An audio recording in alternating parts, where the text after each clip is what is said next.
নমস্কার। আজ একটি নতুন গল্প নিয়ে চলে এসেছি আপনাদের কাছে। গরুড় পুরাণের এটি শেষ গল্প। তাহলে চলুন আমরা শেষ গল্পটি শ্রবণ করি। বভ্রু ব্রাহ্মণ ও পেট বাহন। শ্রীহরি গরুড়ের নানান প্রশ্নের উত্তরে এক সময় বললেন, পুত্রের দেওয়া অন্ন জল খেয়ে পেতলোকে বাবা তৃপ্তি লাভ করে, সেই সঙ্গে নরক থেকে উদ্ধারও পায়। শ্রীহরির কথা শুনে গরুড় জিজ্ঞাসা করল, হে প্রভু, কিন্তু সংসারে এমন বহু লোক আছে যারা পুত্রহীন, তাদের কি গতি হবে? আর একটা কথা জানতে বড় ইচ্ছা করছে, ছেলে পিতার উদ্দেশ্যে যে অন্ন জল দিল, সেই সব যে তিনি গ্রহণ করলেন, তা কেমন করে বুঝবো? শ্রীহরি বললেন, খুব ভালো কথাই বলেছ গরুড়। তার উত্তরে বলি শোনো, যাদের কোনো সন্তান নাই কিন্তু ধন সম্পদ আছে, সেই সম্পদের অধিকারী যে হবে সেই করবে শ্রাদ্ধ।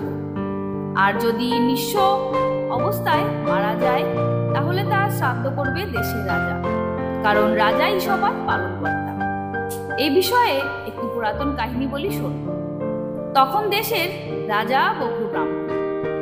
প্রজাদের সুখ সুবিধার দিকে সদা সতর্ক নজর তার। নিশ্চিন্তে আছে সবাই, কারো কোনো অভিযোগ নাই। একদিন রাজা শিকারে বেরিয়েছে বহু লোকজনের সঙ্গে। বনে ঢুকেই দেখতে পেলেন একটি হরিণকে। তীর মারলেন, লাগলো তার গায়ে। আহত অবস্থায় ছুটতে লাগলো।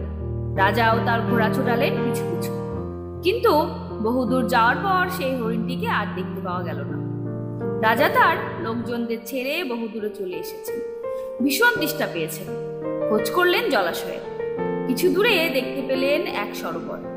আনন্দে ঘোড়া থেকে নেমে জল খেলেন, তারপর স্নানও করলেন। দেহটা শীতল হলো। একটা গাছের তলায় বসে পড়লেন। কি সুন্দর বাতাস! চোখে ঘুম জড়িয়ে এলো। শুয়ে পড়লেন ঘাসের উপরে।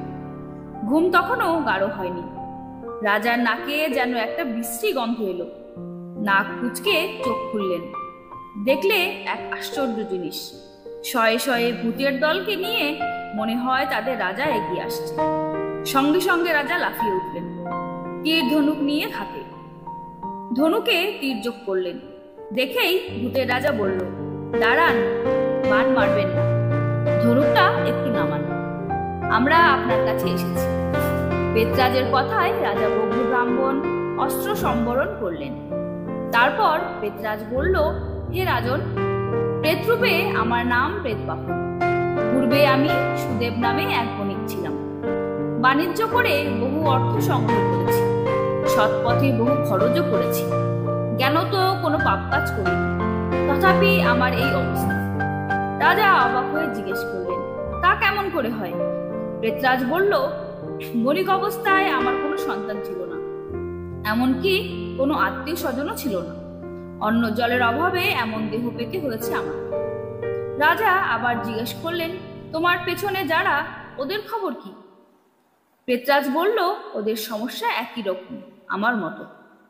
আমাদের দেখলে মানুষ ভয় পালায়, তাই দুঃখের কথা কাউকে জানাতে পারিনি। আপনি দেশের রাজা, তাই আপনার কাছে দুঃখ জানালাম। আমাদের উদ্দেশ্যে আপনি পিণ্ড দিন, বিসৎসর্গ শ্রাদ্ধ করুন। এমন সময় রাজার লোকজন রাজাকে খুঁজতে খুঁজতে সেখানে এলো। সঙ্গে সঙ্গে সেই প্রেতের দল অদৃশ্য হল। রাজা ফিরে এলেন নিজের রাজ্যে। বিধি অনুসারে সেই সব প্রেতের উদ্দেশ্যে বিসৎসর্গ শ্রাদ্ধ করলেন। এই কাহিনীকে শ্রীহরি শেষ করে বললেন, প্রজার পাপ তাপের কারণ হন রাজা। তাই প্রজা যদি কোনো পাপ করে, সেই পাপের ফল থেকে রাজাই মুক্ত করতে পারেন। গরুড়, তোমার দ্বিতীয় প্রশ্ন ছিল প্রেতের উদ্দেশ্যে যে অন্ন জল দেওয়া হয়, তা তারা গ্রহণ করেন কিনা। তার উত্তরে বলি শোনো। রামচন্দ্র বনে গেলেন ভাই লক্ষ্মণ আর পত্নী সীতাকে নিয়ে। অযোধ্যার রাজা দশরথ মারা গেলেন। ভরত দিলেন সেই খবর। রামচন্দ্র, লক্ষ্মণ ও সীতা দেবী যথারীতি অশৌচ পালন করলেন। তারপর পিতার পরলৌকিক কাজ করবার জন্য গেলেন পুষ্কর তীর্থে। শ্রাদ্ধের যথাবিধি আয়োজন করলেন। বহু মুনি ঋষিদের আমন্ত্রণ জানালেন।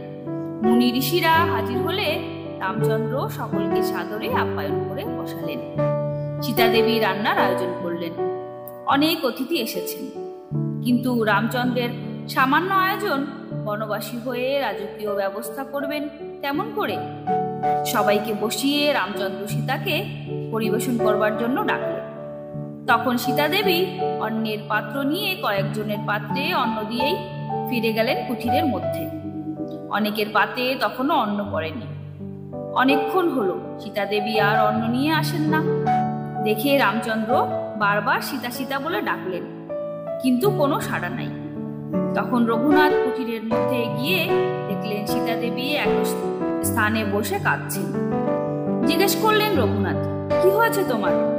সীতা দেবী বললেন, এই বাকল পরে আমি সবার সামনে যেতে পারবো না।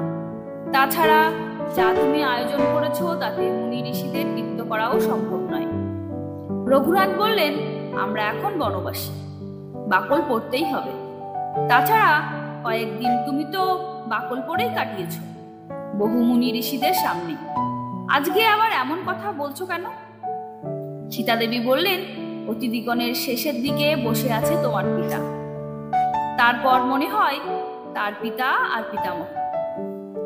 আমি অবশ্য তাদেরকে চিনি না, তবে শ্বশুর মশাইকে চিনতে নিশ্চয়ই ভুল করিনি। যাকে আমি সোনার থালায় অন্ন, রূপোর গ্লাসে জল দিতাম, উত্তম উত্তম খাদ্য দিতাম যার পাতে, তার পাতে আমি এই সামান্য অন্ন কেমন করে দেব?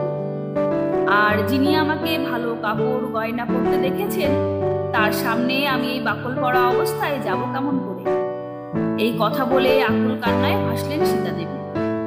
তখন রামচন্দ্র লক্ষ্মণকে নিয়ে বাকি অন্ন ব্যঞ্জনাদি পরিবেশন করলেন।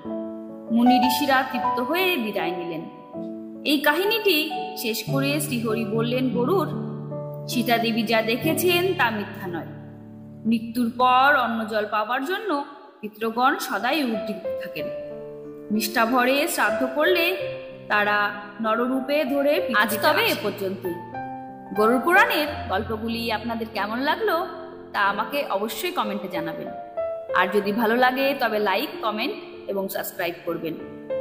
সামনের ভিডিওতে কোনো নতুন পুরাণ নিয়ে হাজির হব আপনাদের কাছে। নমস্কার। জয় শ্রীকৃষ্ণ।